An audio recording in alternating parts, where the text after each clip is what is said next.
En ces temps de crise, on peut être tenté de donner un petit coup de pouce en faisant une donation, voilà, à des enfants, à des membres de sa famille qui ont des besoins nouveaux ou qui rencontrent des difficultés ponctuelles. Mais il y a un formalisme autour des donations qui parfois fait peur ou peut rebuter. Bonjour Laurent. Bonjour David. Laurent Saillard, journaliste au magazine Le Revenu. Des choses ont changé en ce mois de juillet. Oui, parce qu'en fait, pour celles et ceux qui veulent donner. Oui, jusqu'à fin juin de cette année, c'était, si vous vouliez faire un don, alors en dehors, on va dire, des présents d'usage, des dons manuels, les cadeaux qu'on fait à une occasion particulière ou qui sont une très faible proportion de votre patrimoine.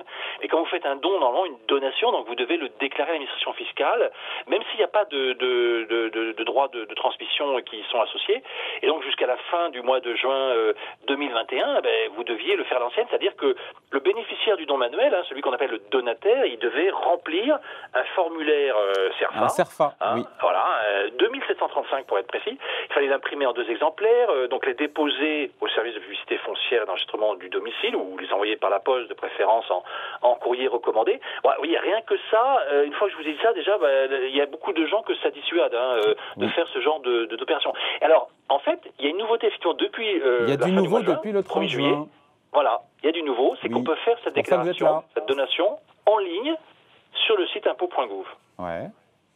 Alors, bon, c'est ça qui, en fait, vous allez sur votre espace particulier. Alors, vous savez que le gouvernement, l'administration fiscale souhaite que, quasiment tout le monde soit la déclaration en ligne. C'est l'objectif. On n'a pas encore les chiffres pour la saison de cette année, mais c'est en tout cas l'objectif. Et effectivement, ça augmente année après année. L'administration fiscale veut vraiment pousser au zéro papier. Donc, on peut dire que la plupart des contribuables quand même sont concernés maintenant. Ils ont un espace donc personnel, particulier, sur impôt.gouv.fr. Et en fait, une fois que vous êtes connecté, il faut aller dans l'onglet déclarer tout simplement. Ouais.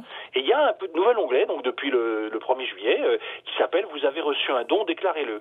Alors oui, parce que c'est toujours pareil, par contre c'est bien le donataire, celui qui reçoit le don, qui déclare. Et donc en fait, il faut suivre après les indications. Donc vous voyez, on est loin justement du formalisme papier, toutes les étapes que je vous ai évoquées tout à l'heure.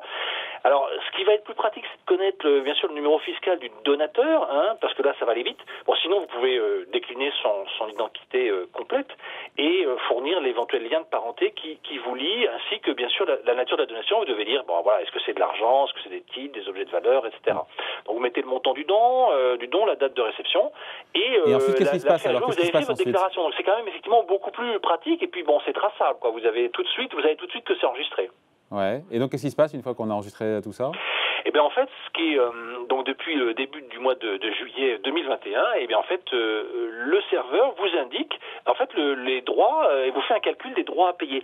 Parce qu'en fait, c'est vrai que vous avez 4 figures où vous n'avez pas de droits à payer, puis des 4 figures où vous avez des droits à payer. Alors ce qui est intéressant là dans cet outil, c'est que c'est l'interactivité.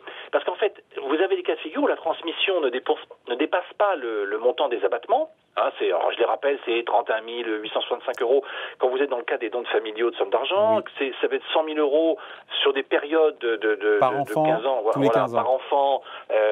Et dans ces cas-là, vous avez un abattement. Vous n'avez pas d'impôt qui est dû. Alors, quand on regarde plus techniquement, il y a aussi des cas de figure plus précis, au-delà des mesures exceptionnelles qui ont expiré au 30 juin, notamment si le donateur a moins de 80 ans, si le bénéficiaire a plus de 18 ans, etc. Mais donc, dans tous ces cas de figure, le problème souvent, c'est que, en fait, c'est difficile de tout savoir et de savoir si vous êtes dans le bon cas de figure.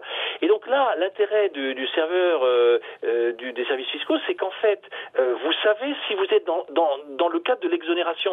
C'est-à-dire que soit vous êtes dans le cadre de l'exonération, soit vous êtes dans le cadre de l'abattement en fait général, et là vous saurez si vous êtes au-delà du plafond ou vous êtes en dessous du plafond. Donc en fait l'intérêt c'est que vous avez quand même, contrairement à la première méthode à l'ancienne, vous avez des réponses interactives et vous savez assez vite si vous êtes planté ou pas et donc si vous avez fait le bon cas. Donc c'est une avancée. Après, est-ce qu'on se dit que cette nouvelle solution en ligne, ça marche tout le temps? Non, alors David, c'est pas encore Noël, faut attendre un peu, parce que là, ça va marcher effectivement pour les nouvelles opérations de donation. C'est-à-dire que ça va pas être possible d'utiliser ce service de déclaration en ligne. Voilà, si vous avez déjà reçu une donation du même donateur par le passé, parce que là, dans ce cas-là, il faut que vous restiez à la déclaration papier.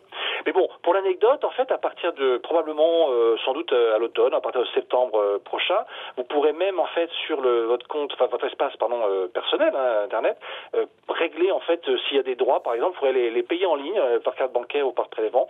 Et donc ça, c'est aussi une nouveauté. Et Bon, il faut quand même garder en tête que d'ailleurs, à cet égard, ça peut être plus avantageux que l'impôt, enfin que les taxes à payer soient pris en charge par le donateur. Ça, c'est quelque chose c'est une tolérance qui est acceptée. C'est-à-dire que l'acquittement des droits n'est pas lui-même considéré comme une donation, et donc quand quelqu'un fait une donation, eh bien, il peut lui-même payer les droits à la place du donataire.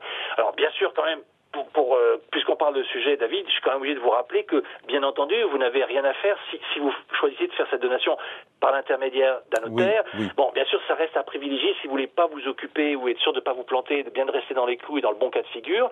Et puis, de toute façon, il y a des cas de figure où, bien sûr, c'est incontournable, dans des cas notamment de donation-partage, donation d'un bien immobilier, etc. C'est un peu plus complexe. Impératif de passer par un notaire. Donc là, on parle effectivement de cas beaucoup plus simples, mais bon, ça peut rendre effectivement certains services, donc à partir du 1er juillet 2021. Voilà, on voulait donc parler du fait que de déclarer une donation au fisc, désormais c'est plus facile. Merci beaucoup Laurent. Voilà. Salut, à bientôt. Bye.